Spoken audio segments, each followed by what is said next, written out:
MBBS में admission के नाम पर 34 लाख की ठगी, मुकदमा दर्ज। आभा श्रीवास्तव। एडमिशन लेने के लिए गए थे, क्या हुआ उसके बाद? एक्चुअली ट्वेल्थ के बाद एक पेपर होता है जिसमें एमबीबीएस के लिए एडमिशन के लिए एक एंट्रेंस एग्ज़ाम देना पड़ता है जिसे नीट कहते हैं। तो वो एग्ज़ाम क्लियर किया था और उसके बाद काउंसलिंग होती है जिसके बाद एमबीबीएस के लिए एंटर किया जाता है वहाँ पर। तो काउंसलिंग हुई थी तो एक सचिन नाम का लड़का था, वो उन्होंने कॉल किया घर पे कि हम आपके बच्चों की मतलब एमबीबीएस में एडमिशन करा देंगे। तो उन्होंने कॉल किया, फिर वो घर पे आए। हाँ, बाबा वहाँ पर गए थे और उन्होंने कहा कि हम आपकी कम पैसों में आपके दोनों बच्चों का एडमिशन करा देंगे और वरना अगर आप वैसे प्राइवेट भरेंगे तो आपको बहुत ज़्यादा पैसे देने पड़ेंगे। तो आए और उन्होंने कहा कि ऐसे ऐसे आपको हमारे साथ चलना होगा और हम आपके कम पैसों में करवा देंगे। तो हम बाबा और भाई वगैरह सब लोग उनके साथ गए थे। तो उन्होंने वहाँ पर 34 लाख रुपए ले लिए और उसके बाद वो उन्होंने कहा कि ठीक है आपका एडमिशन हो जाएगा। और किस चीज़ में एडमिशन था आपका? क्या किस चीज़ की पढ़ाई करना चाहती थी आप? एमबीबीएस की पढ़ाई करना चाहते थे, सपना था कि डॉक्टर बने। तो बाबा रिटायर्ड थे तो उन्होंने बहुत मतलब काफ़ी अपना जो भी पैसे थे इकट्ठे किए थे मेरे और भाई के एडमिशन के लिए। तो वो उन्होंने बोला कि हम आपके कम पैसों में दोनों बच्चों का एडमिशन करा देंगे, भाई का भी और मेरा भी, दोनों हम एमबीबीएस की तैयारी करना चाहते थे। तो उन्होंने कहा कि ठीक है आप आ जाइए। तो वो ले गए साथ में और इलाहाबाद में, और वहाँ पर उन्होंने जितने पैसे थे वो ले लिए और बोल दिया कि आपका मतलब एक हमारे पास आए, यहाँ पर भी आए थे भाई का, तो वहीं पे ले जाके उन्होंने सारा जो फॉर्म वगैरह फिल किया जाता है वहीं पे करवा दिया। लेकिन जो उनके दूसरे साथ में जो आदमी थे वो दूसरी बार मेरे यहाँ पर आए और उन्होंने फॉर्म वगैरह फिल करवाया। बोला कि अब आपका फॉर्म फिल हो गया है तो आपको 1 या 2 फरवरी से आपकी क्लासेस स्टार्ट हो जाएंगी एमबीबीएस की। आपको क्लासेस आपकी स्टार्ट हो जाएंगी, वहाँ पे आपका एडमिशन हो जाएगा। पैसे भी सारे ले लिए और फॉर्म जो भी था वो फिल करवा लिया हमसे।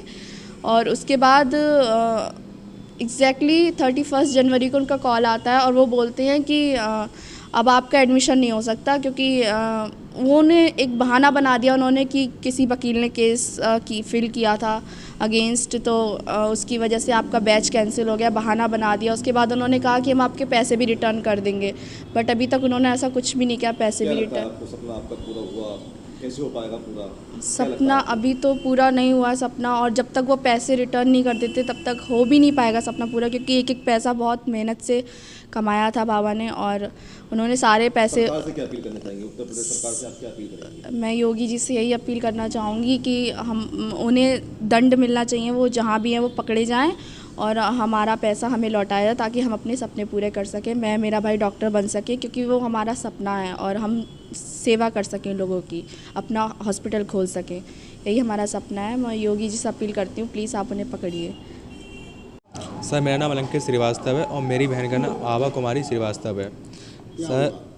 सर हम दोनों भाई बहनों के एडमिशन को लेकर, एमबीबीएस में एडमिशन को लेकर सर ठगी की गई है। ठीक है सर, हमारे पास नोएडा से कॉल आती है, एक एग्ज़ाम होता है नीट का, एमबीबीएस में दाखिले के लिए नीट का एग्ज़ाम होता है जो कि ज़्यादातर बच्चे देते हैं और हर किसी का सपना होता है उस एग्ज़ाम को क्वालिफाई करके डॉक्टर बनने का। ऐसे दोनों का सपना सर हमारा भी था। ठीक है, एग्ज़ाम होता है, नंबर कम आते हैं, सोचते हैं कि प्राइवेट मेडिकल कॉलेज में एडमिशन ले लेते हैं, पर सर हमारे पास लगातार फ़ोन आते हैं नोएडा से, नवंबर में फ़ोन आते हैं कि हम आपका गवर्नमेंट मेडिकल कॉलेज में एडमिशन कराएंगे, आपको 40 लाख रुपए देने पड़ेंगे दोनों भाई बहनों के लिए। सर हम लोग अपने बहुत ही मिडिल क्लास फैमिली से हम लोग इस पैसे की जुगाड़ करते हैं, अपनी ज़मीन गिरवी रखते हैं, काफ़ी सारे वो करते हैं सर कि चलो एक गवर्नमेंट कॉलेज में हो जाएगा तो एक बहुत बड़ी सम्मान की बात होती है कि आपको एक गवर्नमेंट कॉलेज मिला हुआ है, एक सोशली तौर पे और एक वैसे भी। क्या सपना क्या था आपका? सर सपना ये था कि दोनों भाई बहनों को डॉक्टर बनने का है। बाबा ने ये सपना देखा था कि दोनों का डॉक्टर बनना है, ठीक है, समाज की सेवा के लिए। तो यही सपना था सर, और इसे ही कोई क्या नाम है हमें साकार भी करना था। क्या उम्मीद करते हो आगे सरकार से? क्या होना चाहिए? इनके खिलाफ कैसी कार्रवाई होना चाहिए?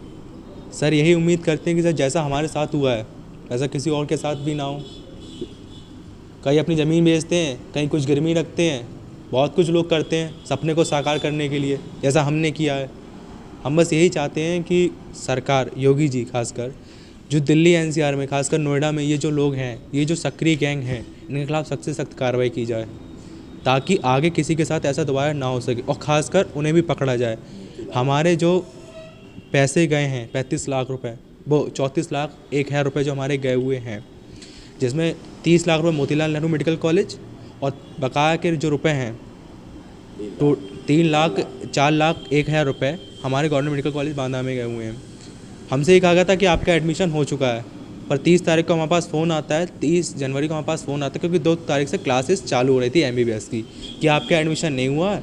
और वो ये कहता है बंदा, सचिन जिसका नाम था, वो एक आपने पैसे दिए 34 लाख रुपए पहुंच गए, तो क्या कोई कागज़ उन्होंने दिए? किस तरीके के कागज़ दिए आपको एडमिशन के नाम पे कि ये कागज़ है एडमिशन के लिए? कैसे पता लगा आपको आपके साथ ठगी हो गई? सर हमें क्या नाम है 15 तारीख को वो हमें मोतीलाल नेहरू मेडिकल कॉलेज लेके जाता है 30 लाख रुपए लेकर के। वो हमें मोतीलाल नेहरू मेडिकल कॉलेज लेके जाता है कि आपको 30 लाख रुपए लेके चलना है और आपका एडमिशन वहाँ पे हो जाएगा।